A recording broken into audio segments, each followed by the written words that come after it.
Ku berserah di dalam kekuatan hanya Kau segalanya bagiku. Ku percaya janji-Mu ajaib terukir dalam kehidupanku. Ku berserah di dalam kekuatan. Ku percaya tak akan ku takut, tak akan ku takut, tak akan ku gentar. Kaulah imanku, Kaulah Tuhanku, tak akan ku ragukan kebaikan-Mu di hidupku.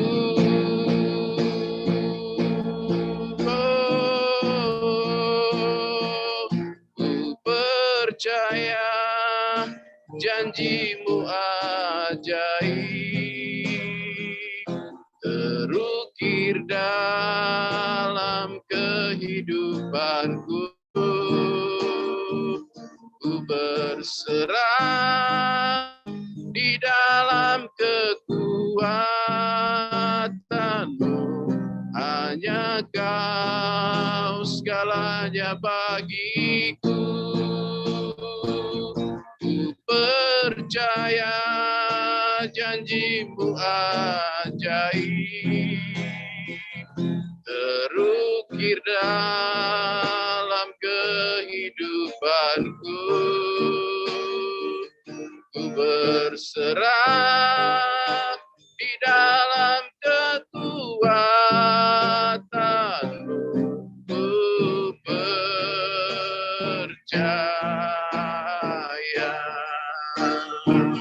Ku berserah di dalam kekuatan-Mu.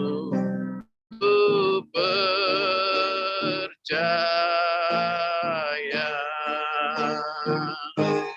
Ku percaya.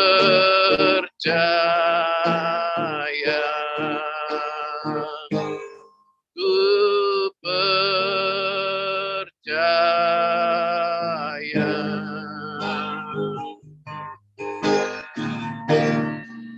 Haleluya.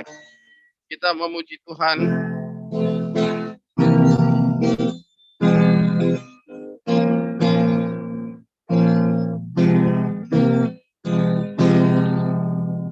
Kita percaya bahwa urapan Tuhan turun jika kita bersatu di dalam Tuhan. Kita bersama-sama menikmati hadirat-Nya, urapan-Nya, berkat-Nya melimpah dalam kehidupan kita. Oh betapa indahnya dan betapa eloknya. Oh betapa indahnya dan betapa eloknya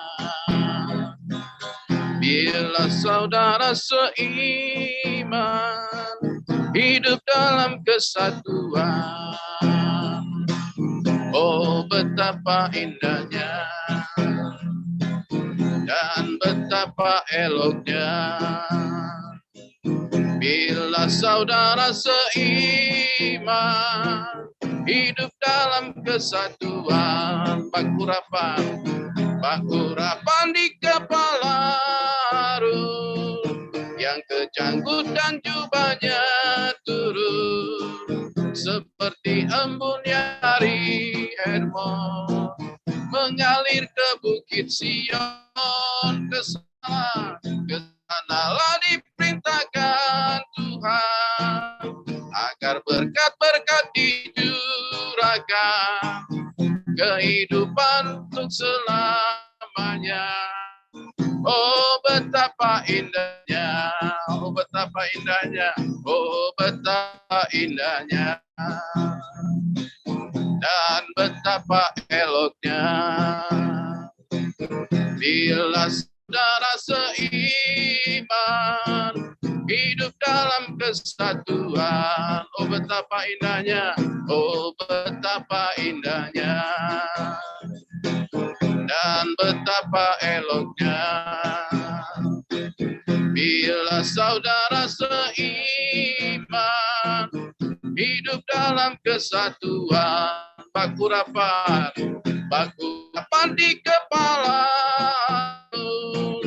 yang kejanggut dan jubahnya turun seperti embun yang dari Hermon mengalir ke Bukit Sion. Kesinilah diperintahkan Tuhan agar berkat-berkat dicurahkan kehidupan untuk selamanya. Oh betapa indahnya. Katakan bila roh Allah ada di dalam, bukan menari seperti Daud menari. Bila roh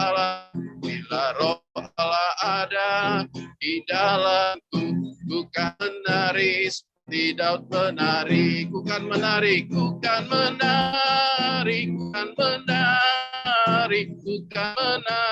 seperti Daud menari. Bukan menari seperti Daud menari. Bila roh Allah, haleluya. Bila roh Allah ada di dalamku, bukan menari seperti Daud menari. Bila roh Allah ada di dalamku, bukan menari seperti Daud menari. Bukan menari seperti Daud menari. Bukan menari seperti Daud menari. Bakurapan di kepala yang kejanggut dan jubahnya turun seperti embun yang dari Hermon mengalir ke Bukit Sion. Kesinilah diperintahkan Tuhan agar berkat dicurahkan kehidupan untuk selamanya. Oh betapa indahnya bakurapan di kepala Harun yang kejanggut dan jubahnya turun seperti embun yang dari Hermon mengalir ke Bukit Sion.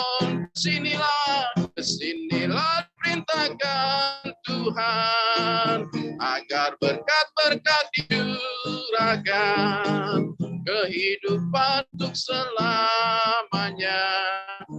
Oh betapa indahnya, oh betapa indahnya, oh betapa indahnya. Haleluya. Pagi hari ini kita akan dikenyangkan oleh firman Tuhan. Kami akan menyampaikan isi Tuhan. Kita percaya bahwa firman Tuhan pelita bagi kaki, terang bagi jalan.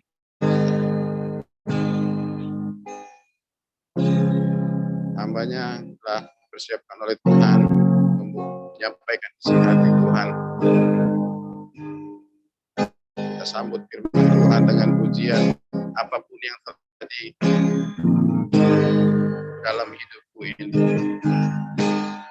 apapun yang terjadi dalam hidupku ini, tak pernah kuragukan kasih-Mu Tuhan. Lewat gunung yang tinggi, lewat gunung yang tinggi, dalam lembah yang curam, tak pernah kuragukan janji-Mu Tuhan. Kau berfirman dan sembuhkanku. Kau bersabda dan selamatkanku. Tiada yang mustahil bagimu. Yesus, ku percaya padamu. Kami percaya Tuhan, apapun yang terjadi dalam kehidupan kami, firman Tuhan adalah jawaban dalam setiap pergumulan kami. Haleluya. Apapun yang terjadi dalam hidupku ini, tak pernah ku ragukan kasih-Mu Tuhan. Lewat gunung yang tinggi, lewat gunung yang tinggi, dalam lembah yang curam, tak pernah ku ragukan janji-Mu Tuhan. Kau berfirman dan sembuhkanku. Kau bersabda dan selamatkanku. Tiada yang mustahil bagimu. Yesus, ku percaya padamu. Kau berfirman dan sembuhkanku.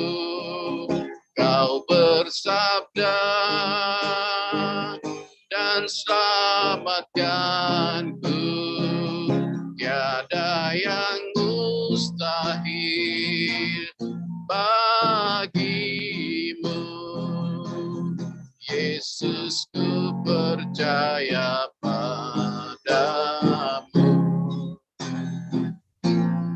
Yesus, ku percaya padamu. Yesus, ku percaya padamu.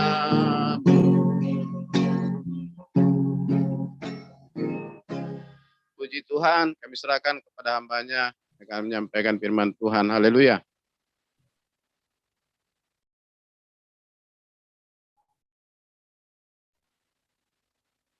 Silakan Pak. Oke. Mari saudara-saudara kita tundukkan kepala sebentar. Terima kasih Tuhan untuk anugerah-Mu pada pagi yang baru ini Tuhan. Kami memiliki Engkau Bapa kami yang baik untuk menjaga, memelihara, mengasuh, merawat kami Tuhan. Pada saat ini Tuhan kami akan membuka firman-Mu. Berbicaralah kepada kami Roh Kudus karena kami siap untuk mendengarnya, mengertinya, dan terutama melaksanakannya dalam hidup kami. Hadirlah tengah-tengah kami Roh Kudus untuk memberkati kami. Dalam nama Tuhan Yesus Kristus kami naikkan doa kami Tuhan. Amin. Shalom saudara-saudara. Karena Shalom. ini pertama kali saya berbicara di sini dan berkenalan dengan saudara-saudara, saya mau memperkenalkan diri dulu. Nama saya adalah Pendeta Yonatan Tresna. Oleh anugerah Allah, saya sudah lebih dari 40 tahun mengajar di STTBI di Petamburan. Saya bergabung di Gereja Bethel Indonesia dan sekarang tinggal di Jakarta. Karena saya sudah begitu lama mengajarnya, 40 tahun lebih, saya adalah dosen senior paling tua. Usia saya sudah 77 tahun dengan anak 2, seorang laki dan seorang perempuan. Anak saya yang laki juga sudah menjadi dosen di STTBI. Nah, kita akan bicara pada hari ini, saya buka share screen-nya.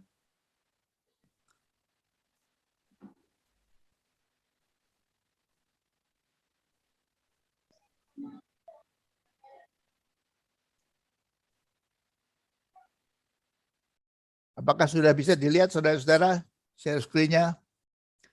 Sudah siap. Kita akan bicara galah rangsang. Ini jarang sekali dikhotbahkan karena memang hanya dipakai sedikit ya tentang galah rangsang ini. Saudara konsentrasi aja pada PowerPoint saya sambil mendengarkan penjelasannya. Nah, dalam Kisah Para Rasul pasal 7 kita melihat tentang Stefanus dirajam menjadi martir yang pertama sampai mati karena dia adalah pengikut Kristus. Jadi pada waktu itu yang salah satu yang melihat adalah Paulus sendiri. Kita lihat dalam kisah pasal 8 ayat 1, dan Paulus pun menyetujui pembunuhan Stefanus itu. Pada hari itu suatu penganiayaan yang besar terjadi terhadap jemaat di Yerusalem. Dan mereka semua terpencar ke wilayah-wilayah Yudea dan Samaria kecuali para rasul. Jadi pada waktu setelah Stefanus dirajam sampai mati, terjadi penganiayaan besar dan semua orang Kristen pergi terpencar dari Yerusalem ke semua wilayah Yudea dan Samaria kecuali rasul-rasul yang masih tinggal di Yerusalem. Beberapa orang saleh menguburkan Stefanus dan mendatangkan ratapan yang begitu besar terhadapnya. Akan tetapi Paulus, salah satu tokoh yang menganiaya gereja pada waktu itu tentunya adalah Saulus, sebelum namanya diganti menjadi Paulus dan menjadi Rasul Kristus. Akan tetapi Saulus berusaha membinasakan jemaat dengan masuk ke rumah demi rumah, dari door to door. Satu pintu rumah ke tetangganya, terus. Dia menyeret laki-laki dan perempuan lalu menyerahkan mereka ke penjara. Dia memenjarakan mereka yang pengikut-pengikut Kristus pada saat itu. Nah, dalam Kisah Para Rasul pasal 26, Paulus juga mengaku betapa jahatnya dia dahulu menjadi penganiaya orang Kristen. Kita baca dalam ayat yang ke-11, dalam rumah-rumah ibadat aku sering menyiksa mereka dan memaksanya untuk menyangkal imannya. Kita lihat ada cara-cara yang efektif untuk membuat orang itu menyangkal imannya kepada Kristus. Dan dalam amarah yang meluap-luap, dia marah sekali, emosinya luar biasa, melingkupi dia. Aku mengejar mereka bahkan sampai ke kota-kota asing. Waktu mereka kabur dari Yerusalem, Saulus mengejar-ngejar mereka dengan amarah yang meluap-luap. Jadi emosinya menguasai dia dan menyiksa mereka dan memaksa untuk menyangkal imannya.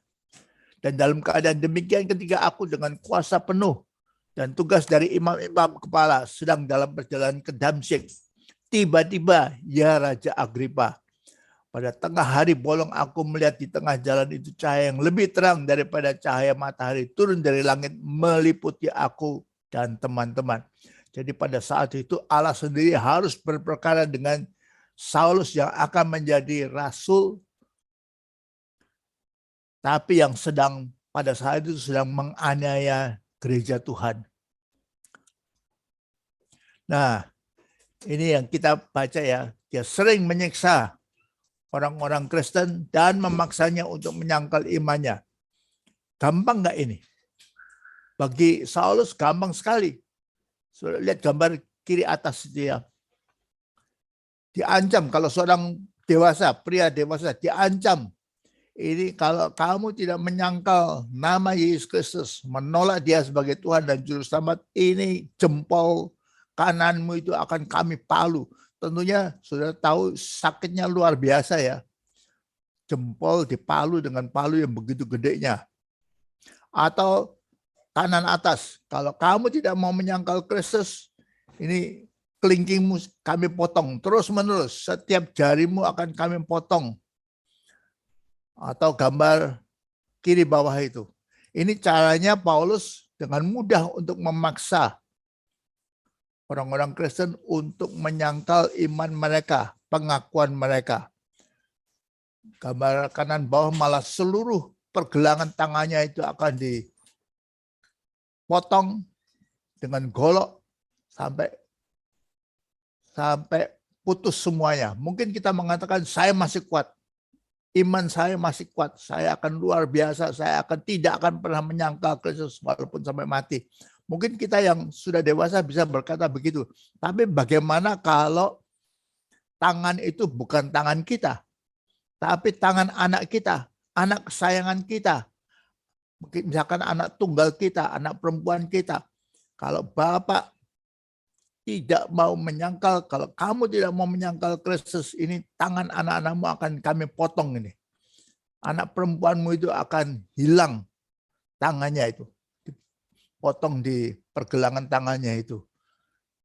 Bisa nggak orang tua tetap menyangkal atau tetap bertahan dalam iman? Biasanya tergoda untuk menyangkal iman. Dan ini yang efektif, salah satu cara efektif bagi Paulus untuk menyiksa umat Allah dengan mengejar-ngejar mereka, tangkapin mereka, dan paksa untuk menyangkal imannya. Mengerikan kelihatannya, tapi ini dilakukan manusia terhadap sesamanya hanya karena perbedaan agama, perbedaan iman. Ini yang dilakukan Paulus. Dia tidak terima kalau gereja atau agama baru ini yang namanya Kristen, pengikut Kristus itu kok tambah lama tambah berkembang ya. Tambah lama tambah meluas ya. Ini mengancam agama Yahudiku, agamanya orang Israel pada waktu itu. Jadi dia menggunakan segala cara ini untuk menyiksa dan memaksa orang-orang Kristen menyangkal imannya. Nah, tapi kita melihat Allah sendiri kemudian melakukan sesuatu untuk menstop, menghalangi Paulus itu. Ayat 14 dari Kisah Para Rasul 26, langsung dalam perjalanan ke Damaskus atau Damsik itu, Allah tabok dia, Allah pukul dia. Kami semua rebah ke tanah.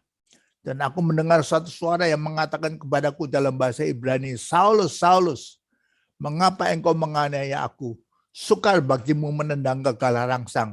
Nah, kata atau istilah yang akan saya bahas pada pagi hari ini adalah gala rangsang itu. Yang mungkin hanya 2-3 kali aja dipakai dalam Alkitab ya. Sukar bagimu menendang kegala rangsang. Tapi aku menjawab, siapa engkau Tuhan? Kata Tuhan, akulah Yesus yang kau aniaya itu. Paulus tentunya belum mengerti tentang Yesus Kristus. Baru setelah dia mengerti nanti, setelah ditabok luar biasa seperti itu dan buta, 3 hari buta, matanya tidak bisa melihat setelah dia dilempar dari kudanya. Dan dalam pergumulan baru dia mengerti siapa itu Yesus yang akan menjadi Tuhannya. Dan dia akan bekerja seumur hidup sampai mati nanti untuk Tuhannya. Dia menjadi Rasul Kristus ini. Tapi saudara lihat kata-kata itu ya. Yang kalau bisa kita hafalkan juga. Sukar bagimu menendang kegala rangsang. Sukar bagimu menendang kegala rangsang. Sukar bagimu menendang kegala rangsang. Itu kata-kata yang mestinya efektif untuk orang Kristen. Orang yang tak pernah dengar khotbah tentang gala rangsang tentu ya nggak ngerti itu apa itu. Menendang kegala rangsang itu apa? Gala rangsang itu apa sih? Nah ini kita akan bahas pada pagi hari ini. Nah sudah lihat gambar kanan atas itu gala rangsang itu. Ini di keraton di Jogja dipakai ini tombak seperti ini yang ujungnya tajam, ujungnya itu 2. Yang lurus dan yang bengkok ini. Kaitannya itu. Nah, dan dikatakan dalam ayat yang kita baca tadi, sukar bagimu menendang kegala rangsang. Lihat gambar kiri atas itu waktu Paulus mestinya semua yang lain juga rebah ke tanah itu. Ditabok, dipukul oleh Tuhan untuk sehingga semuanya jatuh dari kuda mereka. Nah, apa gunanya? Penggunaan apa itu gala rangsang itu? Sudah lihat gambar kiri bawah ini. Kalau seekor lembu masih muda dipasang di lehernya itu kayu yang besar untuk tahan dia, tentunya nggak suka. Kalau lembu sudah tua, sudah ngerti ya nggak apa-apa. Tapi kalau lembu yang masih baru, tidak suka itu. Apa ini? Kok leher saya ada benda berat ini? Dan saya tidak bisa lari-lari, tidak bebas lagi. Karena ada kayu yang besar yang diletakkan di atas leherku ini. Memang dia sedang dilatih oleh sang pemiliknya untuk membajak. Tapi tentunya dia tidak suka. Dia pengennya bebas, lari-lari bebas di padang rumput begitu. Tapi bosnya atau pemiliknya itu pasang dia itu kayu yang besar, yang berat itu di lehernya dan diikat ke, sudah lihat di bawah itu ada galarangsang. Kalau lembu itu nakal dan dia tendang-tendang, tambah sakit. Karena tiap kali dia tendang kakinya supaya dia bisa lepas. Tiap kali dia tendang itu sakit sekali. Nah, untuk membantu penggunaan galarangsang, sudah lihat istri daripada si pemilik itu pakai tongkat panjang yang ujungnya tajam juga. Itu juga sebagai galarangsang. Jadi si bos ini, si pemilik yang lagi mengajar lembu yang muda itu, yang masih muda itu untuk menarik bajak, dia tinggal ngomong aja, yang nakal yang mana? Yang sebelah kiri. Langsung si istri itu tusuk punggung daripada lembu sebelah kiri itu dengan yang bagian yang tajam itu. Yang sebelah kanan, 2 kali, sebelah kanan lagi. Ditusuk lembu yang sebelah kanan itu dengan galarangsang. Sebelah kiri, tusuk lagi. Jadi lembu muda itu lama-lama belajar. Kok nggak enak ya? Kalau saya tendang-tendang, saya lompat-lompat itu kok nggak enak ya? Punggung saya kok sakit ya? Kaki saya kok sakit ya? Tiap kali tendang kok sakit ya? Ini caranya si bos, si pemilik lembu itu mengajar anak-anak lembu atau lembu muda itu untuk tunduk pada perintah untuk mengerjakan tugasnya sebagai atau untuk menarik bajak itu. Nah, kalau sudah lihat kanan bawah, kalau sudah lihat nonton film-film cowboy di Amerika ya. Nah, kalau cowboy itu baru dapat kuda yang baru, belum terbiasa dengan dia, dan kudanya masih muda, nggak enak juga ditunggangin orang besar seperti itu. Enaknya dia akan berusaha melemparkan penunggangnya itu, jadi dia akan lompat-lompat, tapi tidak bisa jalan lurus baik seperti kuda yang sudah dewasa.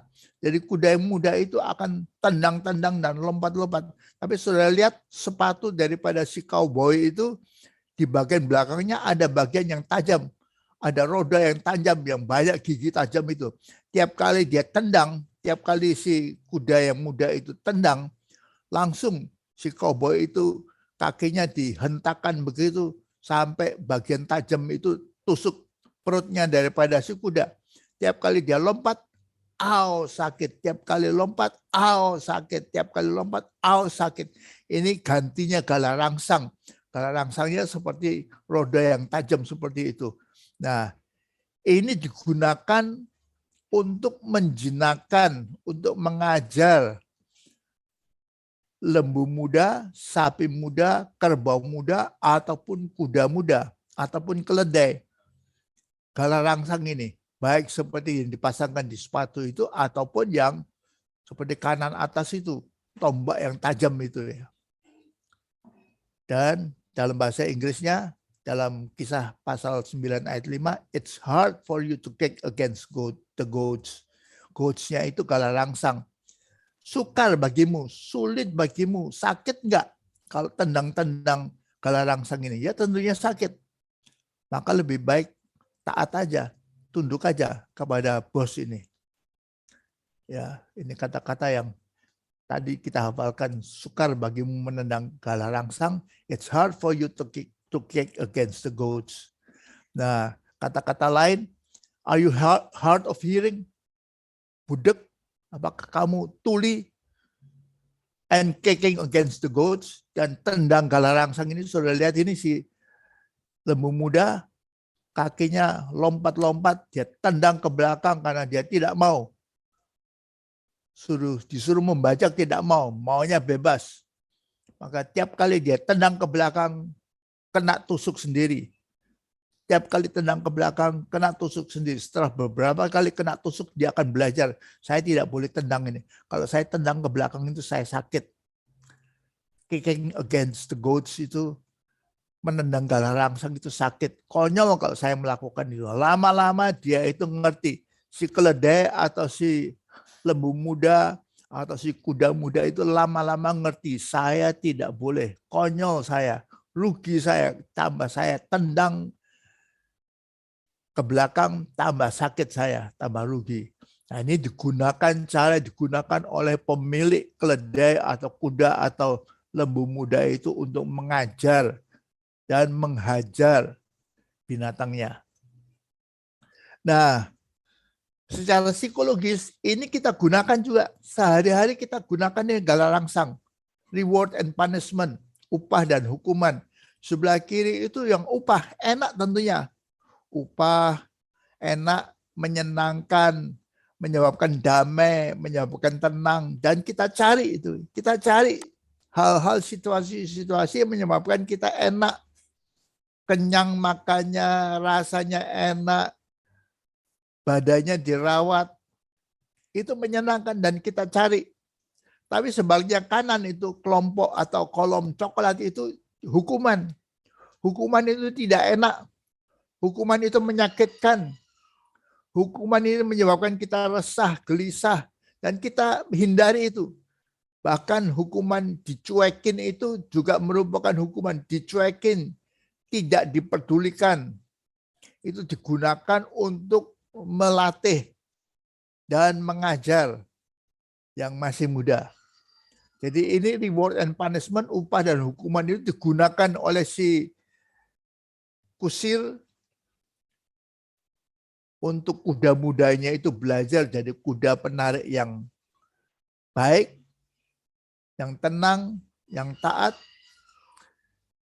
Tiap kali habis tarik kuda itu beberapa jam langsung dikasih makanan yang mengenyangkan, rumput yang coklat itu dikunyah oleh kuda yang muda itu karena dia sudah lapar juga dan dia nikmati itu enak. Sebelah kiri itu karena itu upah daripada ketaatan ketundukan dia tarik pedati atau tarik kereta kuda itu.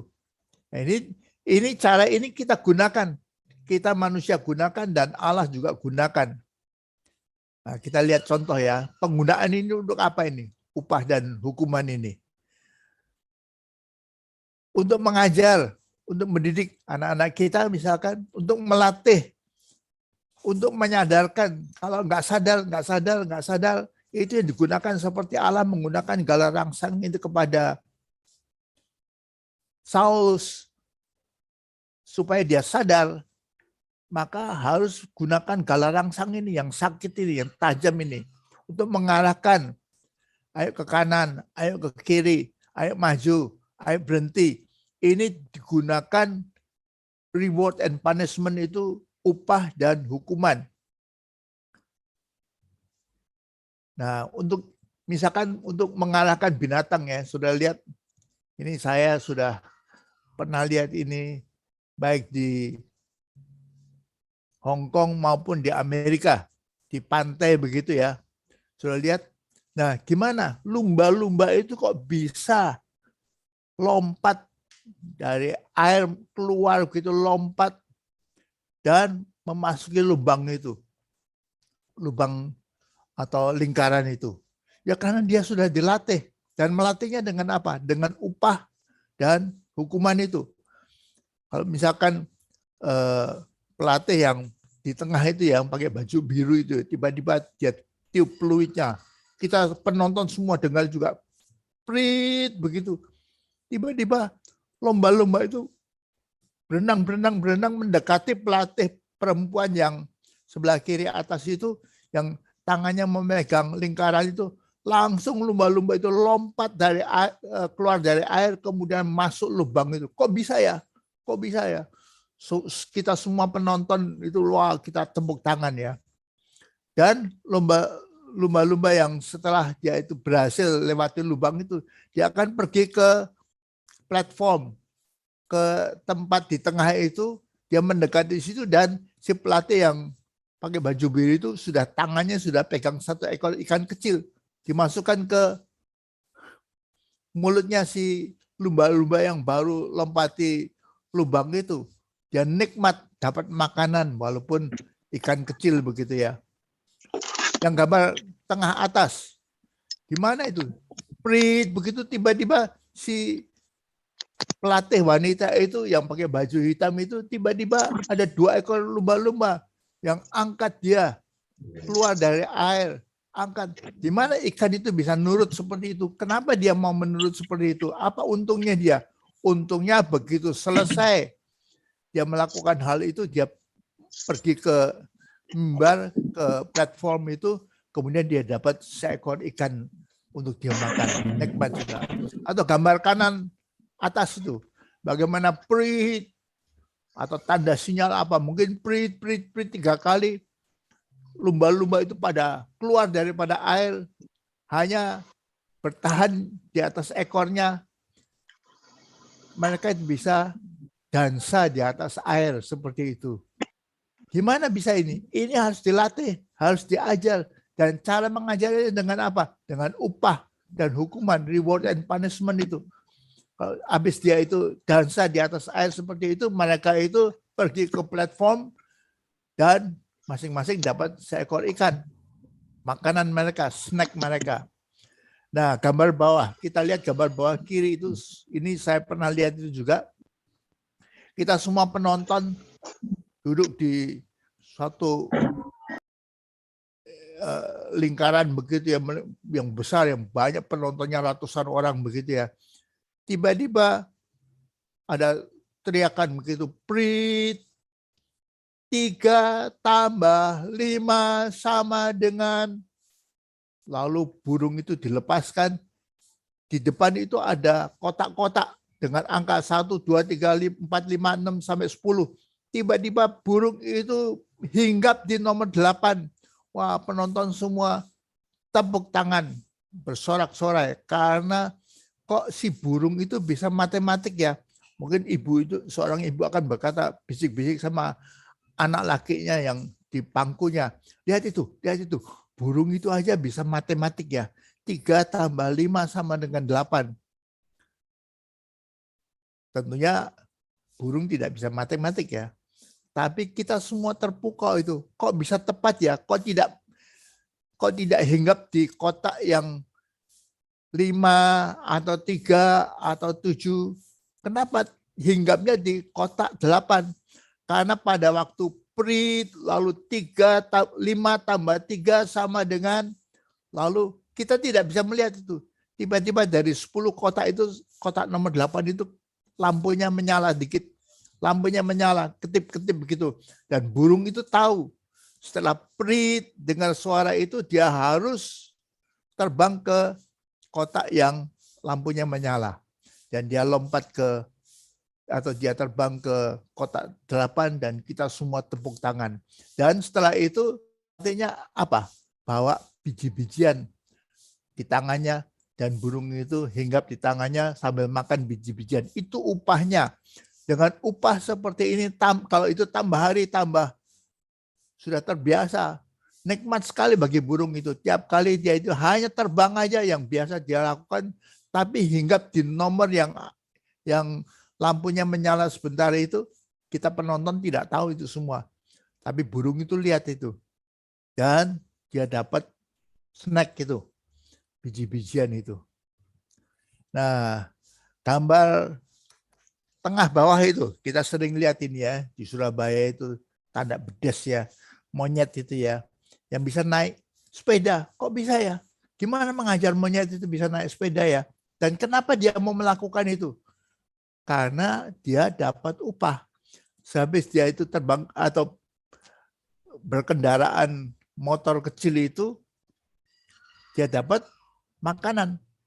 Entah apa, buah apa dia dapat makanan itu. Makanya dia mau melakukan itu. Kalau enggak dia lapar, tapi dan dia pengen snacknya itu. Dan dia dapat makanan itu. Setelah dia itu putar-putar dengan motor kecil itu. Lihat kanan bawah, itu anjing-anjing di kutub juga. Kenapa mereka mau lari rame-rame ya, lari di padang, di salju yang tebal itu, yang dingin sekali, untuk tarik ini orang pemiliknya itu, bosnya itu yang bawa beban. Kok maunya anjing-anjing melakukan begitu? Ya karena habis setelah sampai di tempat tujuan, di situ sudah disediakan banyak daging, potongan-potongan daging. Anjing-anjing itu menikmati daging mentah itu. Wah, kenyang. Dia dapat makanan siangnya itu. Jadi sudah lihat, upah digunakan untuk melatih baik ikan, burung, monyet, dan anjing itu. Dan mereka bisa taat melakukan hal itu karena upah itu. Ini digunakan oleh pelatih binatang, tapi ini digunakan oleh Allah juga, dan kita juga menggunakan itu. Lihat gambar berikutnya itu. Anak-anak, gimana anak-anak bisa pintar dan cerdas, mau sekolah tiap hari karena dapat upah. Lihat gambar kiri atas, ibu guru tiba-tiba tanya, ayo 53 tambah 27 berapa anak-anak? Siapa yang tahu? Langsung angkat tangan. Cepet-cepetan, atau siapa yang tahu angkat tangan. Tiba-tiba gadis yang di depan itu misalkan namanya Tracy ya. Cepet-cepet dia angkat tangan. Oke, Tracy. Berapa 53 tambah 27? 80 ibu guru kemudian ayo teman-teman semua tepuk tangan untuk Tracy. Jawabannya benar 80. Tepuk tangan itu apa? Tepuk tangan itu upahnya. Itu rewardnya. Tepuk tangan si Tracy senyum sekali. Suka dia karena teman-temannya puji dia, tepuk tangan untuk dia. Nah, gambar atas tengah itu. Kenapa anak kita itu, gimana mengajar anak kita itu mau cuci piring setelah makan? Karena setelah dia cuci piring seperti itu, tiba-tiba mamanya datang dari belakang, peluk dia dan cium dia. Dan mengatakan, Susi, kamu anak yang pinter, mama sayang sama kamu. Jadi kata-kata mama dan pelukan mama itu merupakan reward, merupakan upah bagi si Susi kecil itu. Atau gambar kanan atas itu, 3 anak perempuan kecil itu. Lihat, mereka meniru mama mereka bikin cake. Bikin roti itu. Mereka rame-rame, senang sekali. Ini sudah reward itu. Rame-rame dengan teman-teman, ada yang bacain telurnya, ada yang mengaduk-ngaduk. Ya, mereka senang, sukacita, lihat wajahnya, senyum semua. Dan setelah selesai, cake-nya sudah dimasukkan oven, sudah selesai, sudah jadi. Apa yang dilakukan mama itu? Mama akan, waktu papa akhirnya datang, mama akan berkata, Pa, 3 anak ini, Tina sama 2 temannya itu berhasil bikin cake. Ini lihat ini, cake-nya. Lalu papanya tepuk tangan. 3 anak itu senang sekali karena dapat upah. Upahnya tepuk tangan. Dan si Tina itu dipeluk oleh papanya. Itu upah. Karena sudah rame-rame, senangnya itu sudah reward. Ketawa-ketawanya sudah reward. Dan pujian papa dan mamanya itu reward juga. Itu upah juga. Dengan cara ini kita melatih, mendidik anak-anak kita. Lo lihat gambar kiri bawah itu. Kenapa anak itu mau bikin PR? Karena mamanya itu sudah menyertai dia. Ayo, Audrey, ayo kita bikin PR. Kamu ada PR toh? Ada, Ma. Oke, kita bikin ya. Ibunya mendampingi dia. Sudah lihat ibunya senyum. Mungkin tangannya kiri itu bisa peluk anaknya. Kalau anak itu sudah selesai PR-nya dipeluk begitu. Mama bangga sama kamu, Audrey. Kamu anak yang cerdas, anak mama yang pintar. Mama sayang sekali sama kamu. Itu pelukan mama, kata-kata mama yang manis itu upah bagi si Audrey. Dia mau melakukan PR-nya tiap hari. Dia siap makan kalau mamanya terlalu sibuk. Dia yang ingatkan mama, Mama, Audrey siap bikin PR ini. Sudah tidur siang, sudah tidur sore. Audrey mau bikin PR. Wah, mamanya senang. Karena Audrey-nya sudah terlatih. Sudah dilatih, sudah diajar untuk sadar sendiri bikin PR-nya. Gambar tengah bawah itu. Anak-anak kecil itu kenapa bisa kasih makan dari atas ya, kiri ya. Kasih makan ikan di akuarium kecil itu. Bisa benahin mainan, masukkan di tempatnya setelah main, biar dibenahin. Gambar kanan atas itu, anak itu bisa sapu-sapu kamar tidurnya, biar bisa benahin kamar tidurnya, spraynya bisa ditarik, dilicinkan. Kiri bawah itu, anak laki itu bisa mau siramin, ikut pelihara tanaman.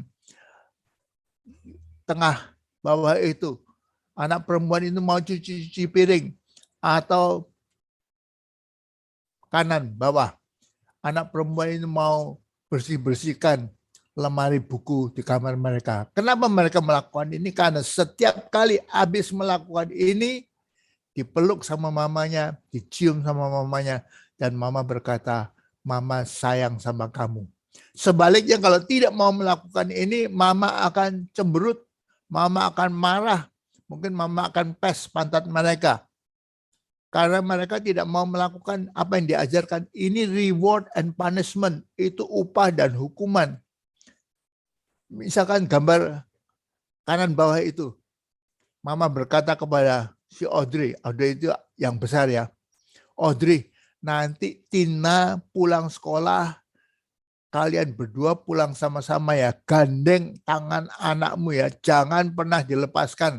Mama tidak mau Tina itu nanti diserempet motor, jalan di pinggir ya, jangan turun dari trotoar ya, jalan di atas trotoar ya.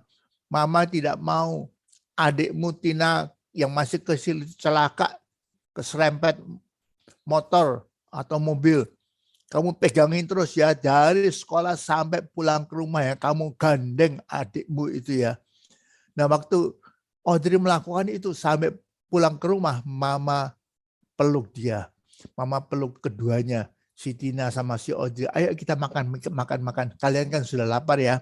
Sekarang sudah jam 1, ayo kita makan. Mereka merasa itu upahnya. Dan Audrey merasa mama sayang sama aku. Aku jaga adik dengan baik. Ini kita melatih anak kita, mengajar anak kita melakukan tindakan-tindakan yang kalau tidak diajar, nggak mau melakukan, tidak tahu harus melakukan. Tapi dengan ajaran seperti ini, dengan reward and punishment itu, dengan upah dan hukuman, akhirnya mereka melakukan dengan baik tugas-tugas mereka yang tadinya tidak tahu ya. Nah, hukuman juga digunakan. Ini sudah lihat anjing yang gigit-gigit sepatu bosnya. Oh, bosnya marah-marah ini. Tengah atas itu. Bosnya marah-marah. Anjingnya tahu bahwa dia dimarahin. Mungkin bosnya itu pakai cemeti kecil begitu. Dipukul pantatnya si anjingnya. Tiap kali gigit sepatu bosnya, tiap kali punggungnya sakit. Tiap kali digigit punggungnya sakit. Atau kiri bawah itu. Walaupun tidak pakai cemeti, tapi dengan diomelin oleh bosnya, anjing itu sudah tahu, sudah sadar dia melakukan kesalahan. Dia tidak boleh gigit sepatu bos. Ini kita melatih dengan punishment, dengan hukuman. Sehingga akhirnya apa? Sehingga akhirnya gambar kanan di bawah itu ya. Si lembu itu yang sudah dewasa, yang sudah tua, yang sudah ngerti kehendak bosnya, yang sudah diajar melalui reward and punishment, upah dan hukuman, dia menjadi lembu yang baik sekali, yang nurut untuk menarik bajak itu. Kalau bosnya, dia mungkin bisa mengerti juga, walaupun tidak mengerti bahasanya, tapi kalau kanan, dia akan belok ke kanan, kiri, I, dia belok ke kiri. Kalau maju mungkin mulai, jalan. Tahu ini, si lembu itu walaupun tidak ngerti bahasa Indonesia, tapi ngerti. Yang A itu dia belok kanan, yang I itu dia belok kiri. Atau gambar kanan bawah itu, kuda yang menarik pedatinya itu atau kereta kudanya itu. Enak nggak? Tentunya nggak enak. Dipasangin kayu yang di lehernya, kemudian harus tarik keretanya dan penumpangnya dan supirnya. Tapi dia mau melakukan itu karena reward and punishment itu. Nanti setelah sampai di rumah, setelah dia mungkin 2-3 jam putar-putar di kota, sampai di rumah dipeluk sama pemiliknya, kepalanya dielus-elus, kemudian dikasih makan, disediain banyak rumput yang kering makanannya dengan air minumnya. Dan mungkin setelah itu, setelah dia dilepas dari keretanya, mungkin setelah makan, bosnya ambil sikatin seluruh tubuhnya. Tempat-tempat yang gatel, enak hilang gatelnya. Kalau ada luka-luka diobatin oleh bosnya. Kalau ada kutu-kutu disikatin sampai kutunya lepas. Kudanya itu nikmat, nyaman.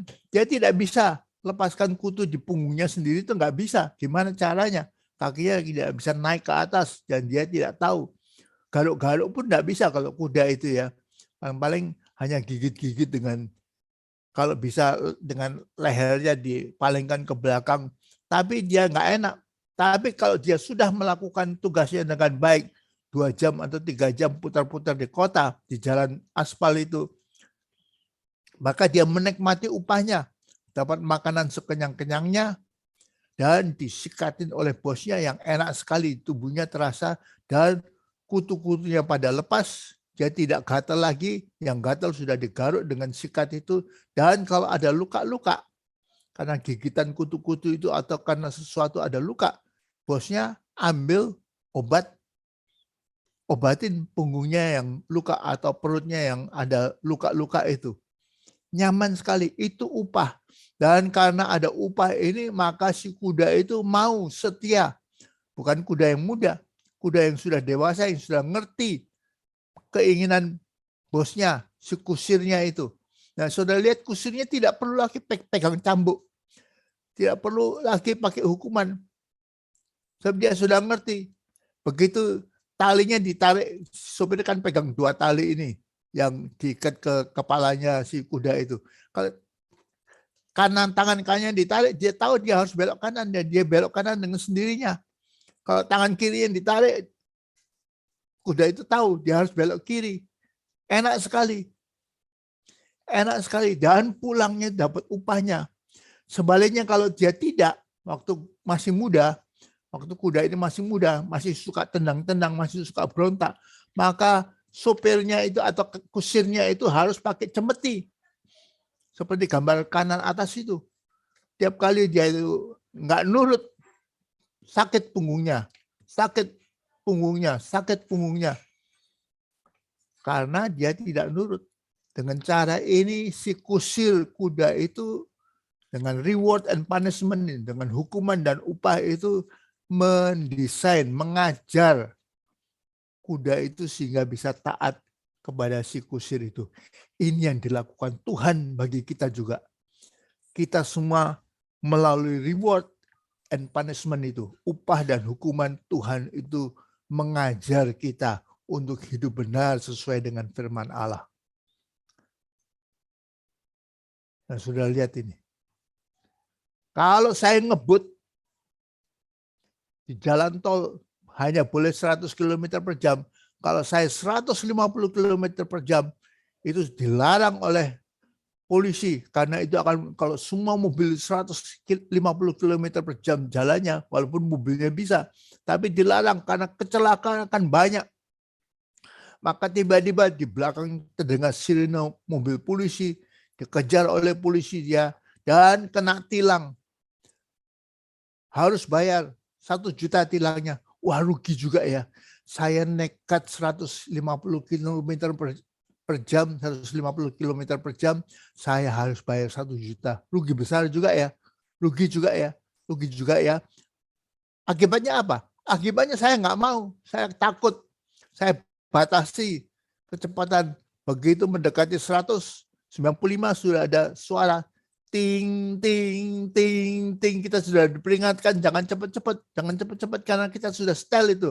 Saya tidak mau harus bayar 1 juta, 1 juta, 1 juta, atau mungkin lebih ganas lagi 10 juta, 10 juta, rugi saya. Buat apa nikmatnya 150 km per jam sebentar aja, tapi harus bayar 1 juta atau 10 juta, rugi. Ini cara punishment, hukuman. Polisi itu menyebabkan kita pengendara mobil semua berdisiplin di jalan. Gambar kanan atas itu gambar di Cina itu. Orang yang jahat, apa yang dilakukan? Dipukul pantatnya atau kakinya dipukul. Dia ketahuan berbuat jahat. Gambar kanan bawah itu diborgol, masukkan penjara.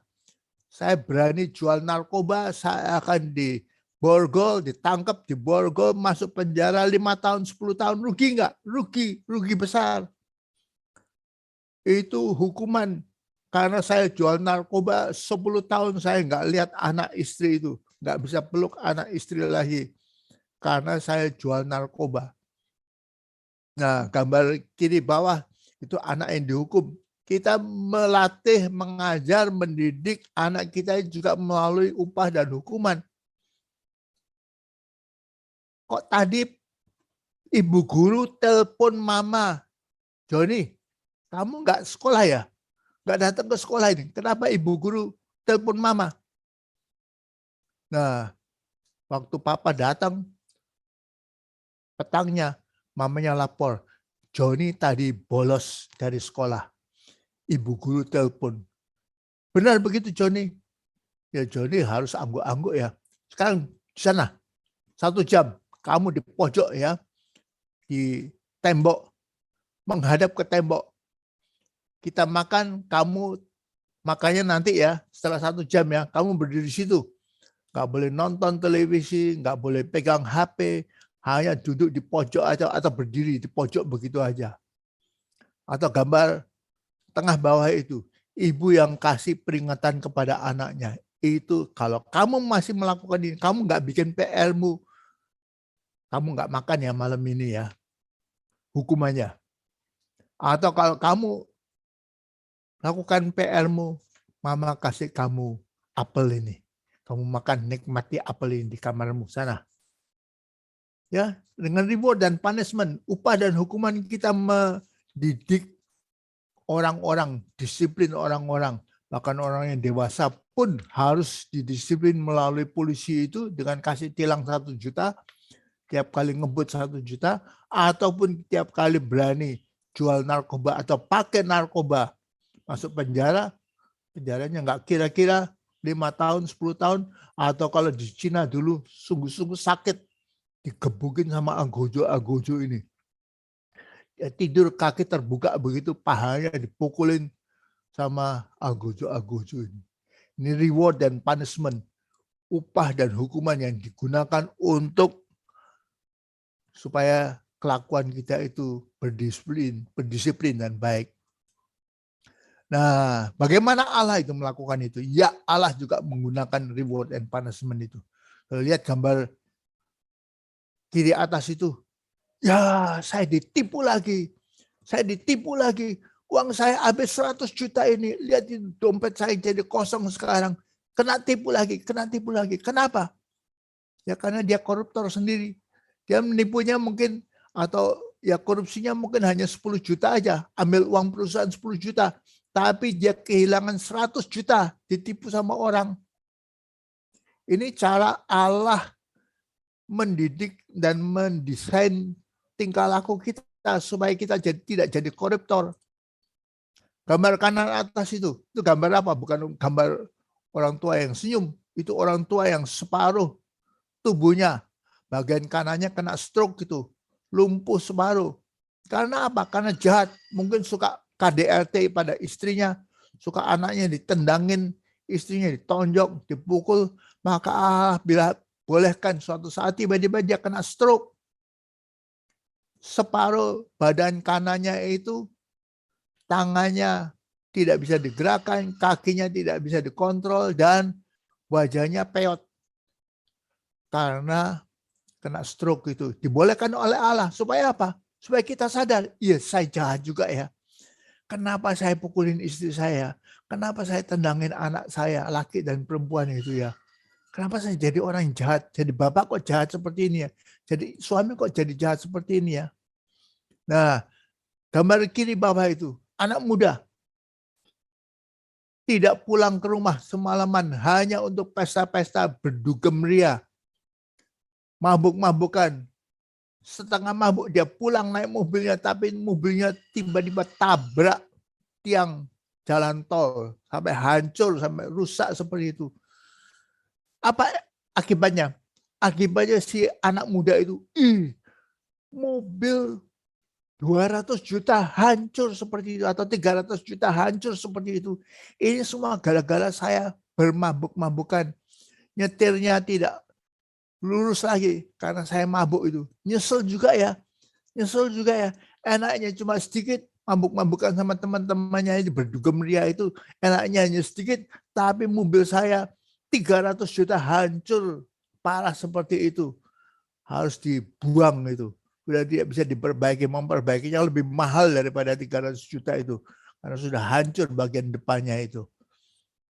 Menyebabkan dia apa? Bertobat. Ini cara Allah mengajar kita. Kalau perlu kita itu mabuk-mabukan, Allah yang mengasihi kita, dibolehkan hancur mobilnya itu. Atau gambar kanan bawah itu, seorang bapak yang cepat-cepat mau ke kantor, tapi di perusahaan dia itu menindas anak buahnya dan dia korupsi besar-besaran di perusahaan. Dia cepat-cepat pagi-pagi mau ke kantor, di tangga itu dia mau turun cepat, lupa atau tidak lihat. Salah satu tangga itu ada mainan anaknya, mobil-mobilan kuning itu. Dia injak, dan waktu dia injak itu dia jatuh. Punggungnya retak.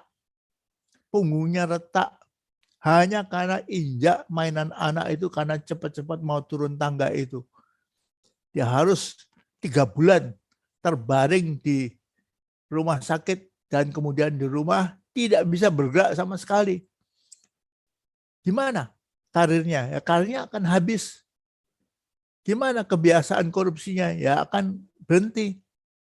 Gimana kebiasaan untuk tindas anak buahnya galak-galak aja berhenti.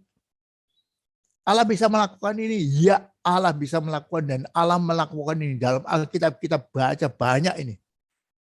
Allah melakukan hal-hal yang keras, sakit. Dan kita sudah tahu ya, orang bisa sakit jantung, orang bisa stroke, orang bisa kanker liver, kanker hati, karena dia itu bandel di hadapan Allah. Karena Allah mengasihi kita, Allah tidak mau kita itu jadi jahat masuk neraka begitu, punya kebiasaan parah begitu, jual morfin, bukan saja jadi morfinis, tapi dia jual obat-obatan yang mengerikan seperti itu, ya dibolehkan oleh Allah untuk stroke atau sakit jantung atau kanker di paru-parunya. Ini Allah menggunakan reward and punishment, upah dan hukuman itu untuk melatih, mendidik kita supaya kita anak-anaknya itu benar. Ngomongnya nggak boleh bohong. Kalau ngomongnya bohong sedikit, kita tiba-tiba nyerempet sepedanya orang. Dan kita harus ganti uang 200 juta. Karena kita merusak motornya orang atau sepedanya orang dengan nyerempet dia. Kenapa bisa serempetan ini terjadi? Allah membolehkan itu terjadi. Bahkan mungkin dalam desain Allah, supaya kita itu enggak bandel, supaya kita jadi anak yang taat, anak yang manis, upah dan hukuman ya, reward and punishment. Ini digunakan oleh Allah secara luar biasa dalam hidup kita semua anak-anak yang dikasih dia. Betul, kata-kata itu dikasih, karena kita begitu dikasihnya, Allah lebih rela kita itu sakit jantung daripada kita itu jahat, kita itu masuk neraka. Allah lebih rela uang kita dihabisin daripada kita itu menyiksa orang dengan tipu uangnya orang terus, sewenang-wenang dan sebagainya. Nah, Ada dalam Alkitab, ya jelas. Ini Ulangan 28. Ulangan 28 itu satu pasal yang unik. Dalam pasal itu terdapat dua kolom. Kolom biru dan kolom merah itu ya. Kolom berkat dan kolom kutuk. Dan tiap kali mau memulai kolom itu, Allah berkata, jika engkau baik-baik mendengarkan suara Tuhan, syaratnya satu, kita harus mendengarkan suara Tuhan. Baik di gereja maupun di rumah, baca Alkitab sendiri, atau dengarkan, nonton di video di YouTube yang sekarang banyak pendeta-pendeta gede kita itu khotbah. Dengarkan suara Tuhan. Ayo, jangan nggak tahu firman Tuhan. Tapi itu baru pertama. Yang kedua, dan melakukan dengan setia segala perintahnya. Lakukan yang kedua itu. Bukan saja dengar, tapi bandel. Tetap melanggar firman Allah. Tidak. Dengar suara Tuhan supaya tahu kehendak Allah dan melakukan dengan setia segala perintahnya. Dalam kolom biru itu, maka Allah akan kusampaikan kepadamu pada hari, maka Tuhan akan mengangkat engkau di atas segala bangsa di bumi. Ini berkat Allah. Diberkatilah, diberkatilah, diberkatilah. Dan akhirnya dari kolom biru ini, Allah mengingatkan lagi syaratnya. Tuhan akan mengangkat engkau menjadi kepala, bukan menjadi ekor. Tapi caranya gimana? Kita sering dengar di gereja ya, Tuhan akan mengangkat kita jadi kepala, bukan menjadi ekor. Tapi ada syaratnya itu. Engkau akan tetap naik, bukan turun. Nah, ini syaratnya diulang lagi, dua itu. Apabila engkau mendengarkan perintah Tuhan Allahmu, yang kusampaikan pada hari ini, lalu yang kedua, kau lakukan dengan setia. Lalu, tapi di pasal 28 Ulangan itu ada kolom merahnya, kolom kutuknya. Dan kolom kutuk itu lebih panjang 3 kali. Kalau sudah lihat kolom berkatnya itu dari ayat 1 sampai ayat 13. Cuma 13 ayat aja. Tapi kolom kutuk itu dari ayat 15 sampai ayat 45. 30 ayat 2 kali. Lebih banyak daripada kolom biru itu. Itu lebih panjang kolom merahnya itu. Tapi dimulai juga dengan peringatan itu. Tapi jika engkau tidak mendengarkan suara Tuhan Allahmu, nggak mau baca Alkitab, nggak mau ke gereja hari Minggu, nggak mau dengarkan khotbah-khotbah yang banyak sekali di YouTube, tidak mau tahu kehendak Allah, tidak peduli. Dan kalau tidak tahu tentunya dengan sendirinya tidak melakukan dengan setia segala perintah dan ketetapannya, itu tidak bisa tidak. Karena kita tidak tahu kehendak Allah itu apa. Makanya kita nggak bisa lakukan. Tapi diharapkan supaya kita dengarkan dan melakukan dengan setia. Lalu kalau tidak mau melakukan dua hal ini, kita lihat akibatnya.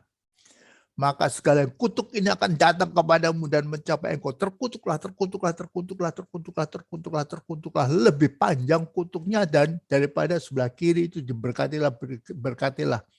Dan ditutup juga dengan peringatan, diulang lagi. Segala kutuk ini akan datang ke atasmu, memburu engkau dan mencapai engkau sampai engkau punah. Habis. Kita itu akan habis. Dan peringatannya, 1, karena engkau tidak mendengarkan suara Tuhan Allahmu, nggak mau ke gereja, hari Minggu nggak mau ke gereja, tiap hari nggak mau baca Alkitab, tidak mau dengarkan khotbah-khotbah di YouTube, tidak mau belajar kehendak Allah itu apa. Dan karena tidak mau dengarkan suara Tuhan, nggak tahu suara Tuhan kehendak Allah itu apa, dengan sendirinya. Dan tidak berpegang, yang kedua, tidak berpegang pada perintah dan ketetapan yang diperintahkannya kepadamu. Dengan sendirinya, hidup kita itu akan kasar, ngaco, semenang-menang. Jadi morfinis, penipu sana, tipu sini, KDRT-in orang-orang sekeluarga kita, marah-marah terus. Anak buah kita itu kita aniaya dengan teriakan-teriakan tiap hari. Bawahan kita itu di kantor, itu kita akan cenderung terjun ke kolam kanan ini. Kolom kutuk ini. Kolom yang warnanya merah muda ini. Kita akan masuk dan kutuknya itu mengerikan. Ada bara Mesir yang katanya kanker juga akan jatuh kepada kita. Kita akan ditipu, kita akan dihabisin. Kita tanam pohon-pohon, tapi yang makan bukan kita sendiri. Dan yang paling mengerikan itu anak-anak kita, baik anak perempuan, anak pun laki kita, akan diambil, dirampas oleh bangsa lain dan akan menjadi budak belian. Kalau anak laki dia kerja rodi, dipukulin, dicambukin, kerja keras sepanjang hari. Yang mengerikan anak perempuan kita akan diperkosa, dijadikan mainan oleh musuh, jadikan istri keberapa entah, atau bukan istri, hanya gundik aja, jadi permainan cowok-cowok musuh itu. Dan kita lihat itu, kita tahu itu, tapi kita tidak bisa berbuat apa-apa. Kita hanya nangis saja. Kita sebagai papa mamanya hanya bisa nangis. Karena apa? Karena kita melanggar. Kita kecemplung dalam kolom merah itu. Karena engkau tidak mendengarkan suara Tuhan dan tidak berpegang pada perintah dan ketetapan yang diperintahkannya kepadamu. Jangan ya, ini berkat dan kutuk yang dipakai oleh Tuhan ya. Jangan kita kecemplung kolom merah ya. Tetap tinggal di kolom biru ini ya. Kolom berkatnya itu kan enak. Berkat sama seperti kuda dan anjing kutub itu, atau burung atau dolphin itu semua dikasih makan enak. Kasih snack, ikan segar. Karena tinggal di kolom biru, mereka melakukan apa yang diperintahkan Tuhan mereka itu. Nah, lihat ini, bagaimana Tuhan itu menghukum orang-orang yang di kolom kutuk itu. Tuhan akan menghukummu dengan bara Mesir. Ini ayat 27 dari Ulangan 28 itu. Dengan bisul dan borok dan kudis yang tidak tersembuhkan. Tuhan akan menghukummu dengan membuatmu gila, buta, dan kehilangan akal. Kita bisa jadi gila, dibolehkan oleh Allah kok jadi gila ya.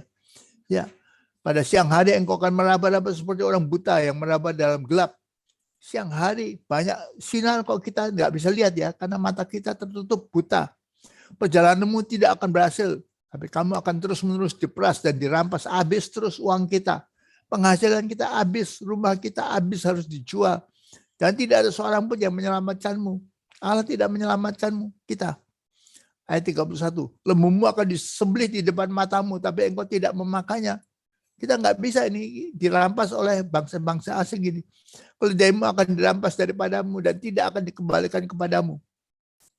Dombamu yang diberikan kepada musuhmu dan tidak seorang pun yang akan menolongmu. Nah, yang ayat 32 mengerikan, anakmu laki-laki dan perempuan akan diberikan kepada bangsa-bangsa lain. Matamu akan melihatnya dan kamu merindukannya terus-menerus, nangis kita.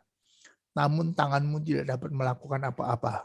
Kapok nggak kita? Mestinya kita kapok untuk hukuman yang dari Allah ini. Karena kita bandel hidup kita. Nah, kita lihat ini orang-orang dalam Alkitab yang diberkati ataupun kutuk. 1 Raja 16 ayat 31 masih belum cukup. Ya, hidup dengan dosa-dosa di Yerobeam, anak Nebat. Ini Raja Ahab ya, yang istrinya mengerikan sekali itu Isabel. Dia juga mengambil Isabel, anak Baal, Raja Sidon sebagai istrinya. Lalu ia ikut beribadah kepada Baal dan sujud menyembah padanya. Bukan saja dia meninggalkan Tuhannya orang Israel dan menyembah kepada Baal patung-patung itu, malah dia 32 itu dia aktif mendirikan mezbah bagi Baal di kuil Baal yang didirikannya di Samaria, sehingga orang-orang lain ikut. Dia inginkan supaya seluruh orang Israel sama-sama ikut menyembah Baal ini. Ahab juga membuat patung Asyera dan Ahab memperpanjang perbuatannya sehingga menimbulkan sakit hati Tuhan. Apa yang dilakukan Ahab itu menimbulkan sakit hati Tuhan. Allah Israel melebihi dari raja-raja Israel yang menjadi pendahulunya. Nah, kemudian Allah menjatuhkan hukumannya, punishment-nya itu ya. Dia berkata kepada Nabi Allah, bangun dan pergilah menemui Ahab, raja Israel yang berada di Samaria. Ketahuilah ia pergi ke kebun anggur kepunyaan Nabot untuk memiliki tempat dia merampas tentunya ya. Kebun anggur tetangganya ini, Nabot ini. Engkau harus mengatakan kepada yang demikian, beginilah perkataan Tuhan, di tempat anjing telah menjilat darah Nabot, di situ jugalah anjing akan menjilat darahmu. Ini kematian yang mengerikan bagi seorang raja ya. Bukannya dikuburkan dengan upacara dari rakyatnya, tapi dia akan mati dan anjing akan menjilat darahnya. Ini berlaku bukan saja bagi Ahab, tapi Isabel, istrinya yang jahat itu juga. 2 Raja-Raja 9 ayat 36, di kebun di luar Israel akan dimakan anjing daging Isabel. Jadi pada waktu itu Isabel naik ke lantai atas, kemudian ada seorang yang benci sekali kepada Isabel, jorokin dia, lemparkan dia ke bawah, dan dia jatuh mati. Tidak ada yang kubur dia, tidak ada yang selamatkan dia. Udah, dagingnya dimakan oleh anjing-anjing. Mengerikan, ya, nasib permasyur kok mengerikan seperti itu. Ya, karena dia itu jahat juga. Nah, bahkan Raja Daud, kita lihat dalam 2 Samuel 18 itu. Raja Daud yang sayang sekali sama anaknya namanya Absalom, yang ganteng. Tapi anaknya itu berontak kepada dia.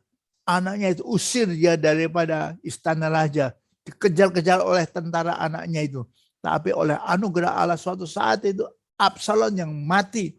Absalom dikalahkan, tentara yang harus lari. Dan Absalom juga lari. Waktu lari itu rambutnya, kepalanya nyangkut di dahan pohon. Suatu pohon. Dan seorang tentara prajuritnya Daud ambil tombak Absalom itu sampai Absalom mati dan kalah. Tapi bapaknya seneng nggak? Waktu musuhnya itu mati, dihukum mati. Tidak. Kita lihat, maka terkejutlah raja. Terkejut dia dengar berita bahwa anak kesayangannya itu sudah mati. Dengan sedih ia naik ke anjing pintu gerbang lalu menangis. Dan beginilah perkataannya sambil berjalan, anakku Absalom, anakku, anakku Absalom. Ah, kalau aku mati menggantikan engkau.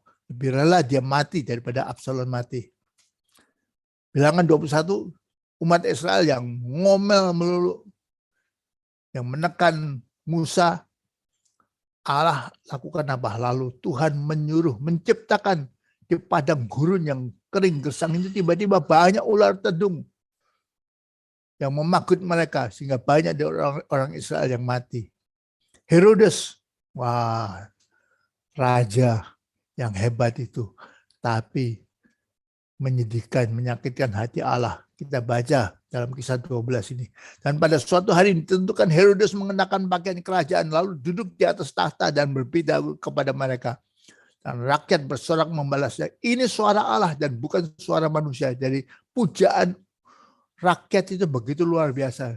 Ini dia dianggap suara Allah, ini bukan suara manusia. Maka seketika itu juga ia ditampar malaikat Tuhan karena ia tidak memberi hormat kepada Allah, yang mati. Langsung jatuh, mati, perutnya pecah, mati. Ternyata tubuhnya itu banyak cacingnya.